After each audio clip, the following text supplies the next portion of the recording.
साथियों नमस्कार, कैसे हैं आप सब लोग? मज़ामा केम छो कसा आहेस? आप सबको जय श्री राम, जय बालाजी की, जय खाटू श्याम जी की। प्रिवेंशन ऑफ करप्शन एक्ट मामलों में कई बार एक क्वेरी आती है आपकी कि क्या महत्व है वेरिफिकेशन का और इसके लिए क्या-क्या स्टेप जो है फॉलो करते हैं सीबीआई या एंटी करप्शन या विजिलेंस? और अगर डिमांड वेरीफाई नहीं हुई तो उसका क्या प्रभाव केस पर जो है पड़ने वाला है? अगर मेयर रिकवरी है, मेयर एक्सेप्टेंस है, तो क्या हम दोष सिद्ध हो सकते हैं अथवा नहीं? देखिए, अगर मामला धारा 7 पीसी एक्ट का है, डिमांड जो है मस्ट है, अगर डिमांड साबित नहीं, तो केस जो है अल्टीमेटली फेल होगा। कई बार ऐसा होता है कि मेयर रिकवरी है या मेयर एक्सेप्टेंस है, it is not a ground to assume that the accused is guilt.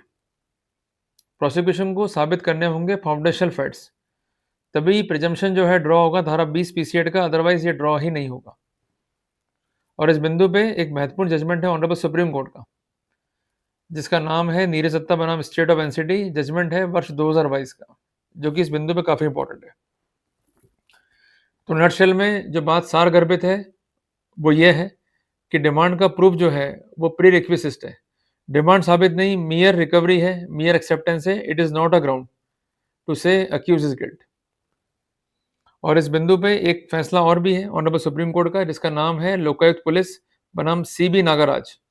Judgement है वर्ष 2025 का। तो nutshell we could say that the demand is sine qua non if demand is not proved in that scenario mere recovery mere acceptance cannot connect the accused with the crime. So simply we could say the proof of demand is sine qua non and it is absolutely prerequisite. And apart from that, जब तक जो foundational facts हैं means demand acceptance recovery के जो basic facts हैं वो साबित नहीं होंगे, तो किसी भी रूप में जो है प्रिजम्पशन ड्रॉ नहीं होगा। तो कुल मिलाकर के बर्डन किसके ऊपर है? प्रोसिक्यूशन पे। अक्यूज को अपना केस साबित नहीं करना है बियॉन्ड रीजनेबल डाउट। अक्यूज को जो है अपना केस पुटअप करना है by the virtue of probable defence. उसको एक प्लॉजिबल एक्सप्लेनेशन जो है क्रिएट करना है, जिसके तहत जो है वो सफलता प्राप्त कर सके। क्लियर हो गया अपने को? अब बेसिकली पैरामीटर क्या है, इसको अपने को जो है समझना होगा। कई बार क्या होता है कि जो परिवादी है वो रिकॉर्ड करता है वॉइस को by using his own device. एक बात ध्यान रखिएगा कि जो मामले पीसीएड के हैं वहां पर किसी भी रूप में अलाउड नहीं है प्राइवेट इन्वेस्टिगेशन। अगर चाहता है करना प्राइवेट जांच कंसर्न परिवादी, तो उसको धारा 225 BENSS के तहत जो है अप्रूवल लेना होगा संबंधित मजिस्ट्रेट का या जज का। इसके अलावा मैं एक बात आपसे कहना चाहता हूँ कि जो भी वॉइस रिकॉर्डर हैंड ओवर होता है परिवादी को, वो सही काम कर रहा है या नहीं कर रहा है, इस बात को भी अश्योर करना चाहिए एंटी करप्शन को या सीबीआई को। इसके अलावा जो ट्रांसक्रिप्ट है it must indicate the specific demand. अगर डिमांड वेग है, जनरल है, नॉन स्पेसिफिक है, वी कुड बी सक्सीडेड। और एक बात ध्यान रखना कि जो रिपोर्ट में डिमांड आ रही है और जो वेरिफिकेशन है उसमें डिमांड आ रही है, उसमें अगर वेरिएशंस है we could take the benefit. Judgment है ऑनरेबल कर्नाटक हाई कोर्ट का, जिसका साइटेशन है महेश PS बनाम state of Karnataka. Judgment date है 24 मई 2023। इसके अलावा जो अदर विटनेसेस हैं उनका क्या कॉरोबोरेशन है? अगर वेरिफिकेशन के समय अंदर कोई विटनेस जो है मौजूद नहीं है, सिर्फ गया है परिवादी, और इसके अलावा जो कंसर्न रिकॉर्डिंग है वो भी स्पेसिफिक नहीं है, we could take the benefit. तो हर एक पॉइंट का जो है महत्व है, इसलिए फाइल को पूरा पढ़ो, फाइल पर रिव्यू करो और क्या क्या फैक्ट्स रिकॉर्ड पर उसको देखो और कैसे वो सराउंडिंग कर रहे हैं फैक्ट इन इशू को, उसको देखो। क्या वो सपोर्ट कर रहे हैं या डैमेज कर रहे हैं फैक्ट इन इशू को, इसको देखो। तो हमें हमारे केस को यूनिक बनाना होगा, बगैर केस को यूनिक बनाए हम लोग सक्सीड नहीं हो पाएंगे। आप लोग क्या करते हो? सिंपली जाते हो, केस को जो है लड़ना शुरू करते हो। ये पैटर्न बहुत गलत है। देखिए, जो एनालिसिस है वो ये कहता है कि जब तक केस पे प्रॉपर काम नहीं किया जाएगा तब तक आप सक्सीड नहीं हो सकते हो। अब प्रॉपर काम कैसे होगा? रिसर्च। प्रॉपर काम कैसे होगा? फैक्ट पे काम करना। प्रॉपर काम कैसे होगा कि जो कंसर्न फैक्ट इन इशू है उसको हम किस प्रकार जो है डिसॉल्व कर पाएंगे। उदाहरण के लिए अगर एक कहता कि मुझसे जो है मांग हुई 50,000 रुपए की, तो वास्तव में क्या ये फैक्ट दिखाई दे रहा है रिकॉर्डिंग में? क्या वास्तव में इस फैक्ट को कॉर्पोरेट करने के लिए एविडेंसेस हैं? अगर एविडेंसेस नहीं है या एविडेंसेस कॉम्प्रोमाइज है, ये सस्पेक्टेड है, we could take the benefit. Clear हो गया अपने को? इसके अलावा pendency of work is one of the most important criteria.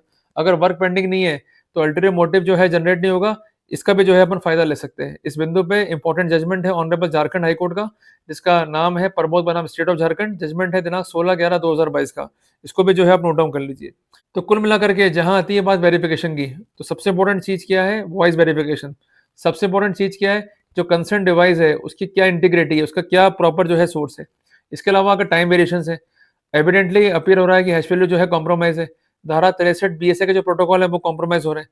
इसके अलावा टाइम गैप भी एविडेंट है, मीन्स वो कहते हैं कि हम 10 बजे मौके पे गए, रिकॉर्डिंग हुई, जबकि जो प्रॉपर्टीज है रिकॉर्ड की वो क्या इंडिकेट कर रही है कि जो ये रिकॉर्डिंग है ये बनी है 2 बजे।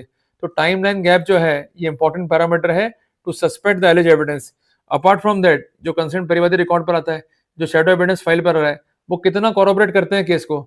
If the witnesses turn hostile तो वहां पर इलेक्ट्रॉनिक एविडेंस फॉर बेसिस नहीं हो सकती है कन्विक्शन का। इसलिए हर एक फैक्टम को प्रॉपर तरीके से रखना होगा रिकॉर्ड पे। अगर प्रोसिक्यूशन जो फैक्ट्स रखता है वो इनकम्प्लीट है, चेन जो है ब्रेक हो रही है, फैक्ट जो है कॉम्प्रोमाइज है, या कुछ महत्वपूर्ण फैक्ट्स को जो है छुपाया गया है, उसे कॉम्प्रोमाइज किया गया है, तो इस बिंदु पर भी हम सक्सीड हो सकते हैं। पर आप लोग क्या करते हो, बोलते रहते हो। बोलने से ज्यादा आप लोग लिखित में काम करो, हर एक बात को लिखित में दो। जितना राइटिंग में लिखोगे उतना फायदा जो है ले जाओगे, और जितना बोलोगे उतना जो है दुख पा जाओगे। और कहते भी है ना कि एक लिखा और 100 बका, इसलिए लिखित में जोड़ दो। हर एक ऑब्जेक्शन को हमें रेस करना है एज सुन एज पॉसिबल। और मैं एक निवेदन कर दूं आपसे कि डिफेंस में हमारी स्ट्रेटेजी क्या रहेगी कि जो कंसर्न इलेक्ट्रॉनिक रिकॉर्ड है वो खरा नहीं उतर रहा है 65 एविडेंस एक्ट के प्रोटोकॉल पे। इसके अलावा जो कंसर्न एफएसएल है उसमें वॉइस जो है कंफर्म नहीं हो रही है, वॉइस जो है हमारी संभावित है, जिसको हम कहते हैं probable voice. And apart from that जो हेजी वॉइस थी या नॉइजी एरिया था वहां पर वॉइस रिकॉर्ड हुई है, तो ऐसे सिनेरियो में ऑडियोमेट्री जो है पॉसिबल नहीं था।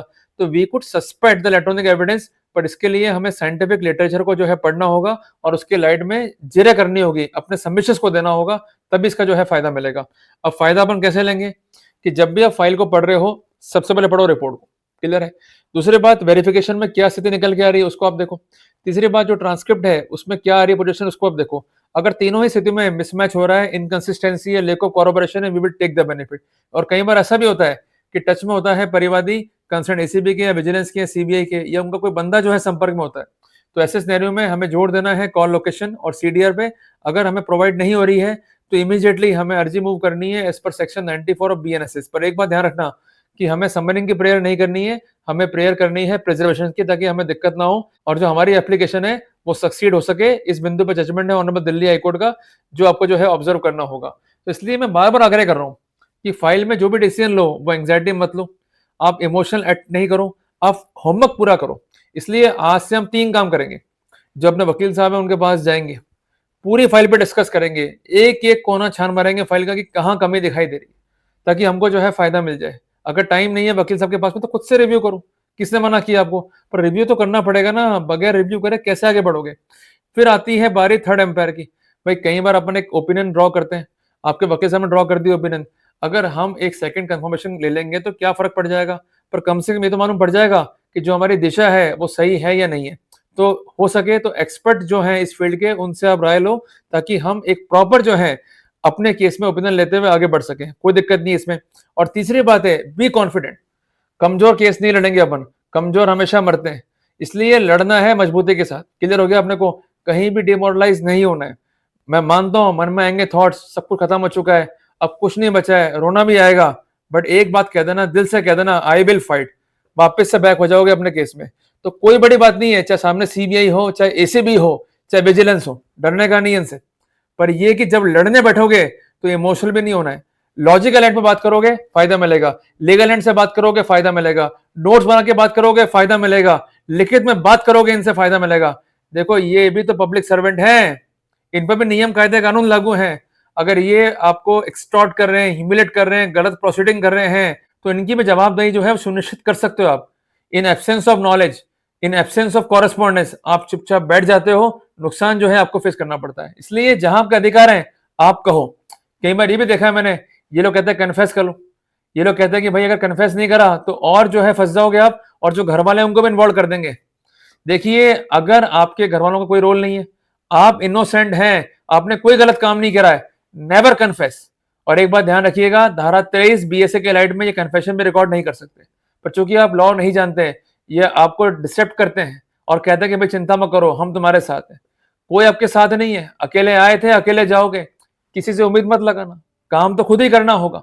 इसलिए वर्कआउट करो, पॉइंट्स बनाओ, रिव्यू करो, जितना हो सके केस में मेहनत करनी पड़ेगी, बिना मेहनत के अपन सक्सीड नहीं हो पाएंगे। क्लियर हो गया अपने को। तो आज से फाइल को पकड़ना है, सोना नहीं है, उठो फटाफट, जल्दी उठो और फटाफट निकलो और अपने वकील साहब से लो अपॉइंटमेंट और डिस्कस करो पूरी फाइल को।